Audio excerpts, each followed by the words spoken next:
Nothing assures me of my masculinity as Dasani sparkling water.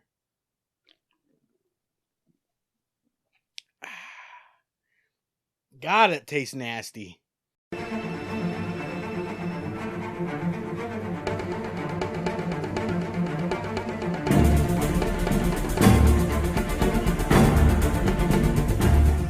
Hey guys, it's Trevor the High Desert Tactical, and I figured I'd share a story with you guys about concealed carrying at a bar and even getting into a physical altercation.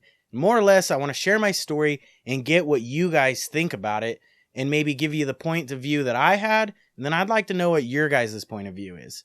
Basically, it's the story of all stories. It's just you're at a bar, it was a birthday function, and we were having a good time, but by the end of the evening, we were standing outside. The party kind of was winding down, but as a group and I were standing out visiting, a girl approached us and asked if she could stand with us. So hopefully her boyfriend or some guy that was with her at the time they were fighting would just leave, and she didn't want to be alone with him. And so, we told her sure that she could stand with us and visit. Well, the guy kind of hung around a little bit. You could tell that he was just kind of meandering around. And then he finally decided that he wanted to approach her and tell her it was time to go. And she told him no, she didn't want to leave. Then they started kind of arguing. And then me and the group kind of started speaking up and telling him to just go. She doesn't want to be with you, dude. Just go home, figure it out tomorrow, yada, yada, yada. And he didn't really like that. He started accusing her of having methamphetamine in her purse and drugs, and we didn't really care what was going on with her. We just wanted them to split. The girl asked for our assistance to help her stay away from this guy who was actually being aggressive and verbal, swearing and acting very aggressive and having issues. And so we felt that she needed to be supported in one way or another by at least being around and not allowing her to leave with this guy alone. Sooner or later, the guy finally got upset enough where he went to grab for the girl and pull her away from our group. And so I stepped in between them and stiff-armed him with my left hand and pushed her back with my right hand. And he actually threw a punch, and I backed away enough, but it glanced off basically right above my temple and rung me. It dropped me down to my knee.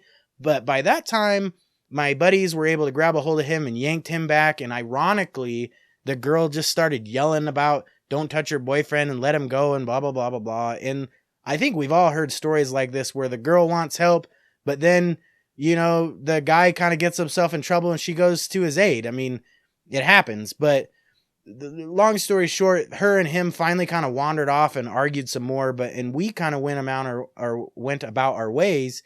And my bell was rung a little bit, but the situation was I was actually conceal carrying at that time. And another small note off, like a little caveat from that, is I was drinking a few beers at that time. I was not drunk. It was like a 3 or 4 hour period. I probably had maybe 3 or 4 beers, so about a beer an hour. But it got me thinking to the point about these kind of situations. Should you drink and conceal carry? I have come to the point where I decided that I'm not going to drink and conceal carry.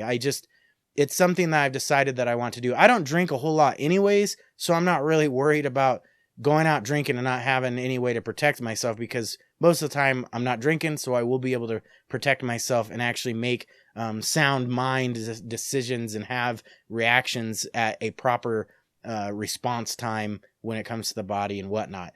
The other thing too is when I got into that physical moment with that guy, was he going to fall down to the ground with me and continue hurting me? Was he going to pull a knife? Did he have a gun? Who knows? But during that whole moment, that split second of time where I was stopping or trying to assist and stop, I never once thought about needing my gun, but I did think about, oh my God, I have my gun on me. I don't want anything to happen with me and have my gun get out of my control. That was my biggest concern. And so when I got hit in the head, I dropped to my knee and pretty much went into a defensive stance trying to gather where he was at, even though I had my bell rung a little bit. The next day I had a goose egg right above my head. I'm really glad that he didn't hit me in my temple, because I think it would have really jacked me up. But that was what my hugest, most important concern was, is oh my God, I have my gun on me. I don't want to lose control of my weapon. What do you guys think about that situation? I want to know any kind of stories that you're willing to share when it comes to conceal carry or anything like that. But give me some information. Give me some ideas of what you think when it is like a shoot and no shoot situation. During that whole moment of that story, I never once thought I needed my gun, and I'm happy that I never actually thought I needed it or even went to draw it or touch it. I'm just glad. The cops never were called, so I mean, it was actually a happy ending in one way or another. Maybe it was a stupid decision on mine, but that's kind of the gist of the story, and that's about it. Don't forget, if you guys do your own concealed carry and stuff in your own states, make sure you do your own research. My stories are only applying to me, my lifestyle, and the laws that I abide by. I'm not telling you how to do anything or giving you any legal advice, so definitely do the research on your own. Other than that, you guys take care, be safe. If you like this video, hit the like button. If you hated it, hit the hate button. Don't forget to subscribe if you're new to my channel. Leave those comments. I want to know what you got to say. You guys take care, be safe, and I will catch you later.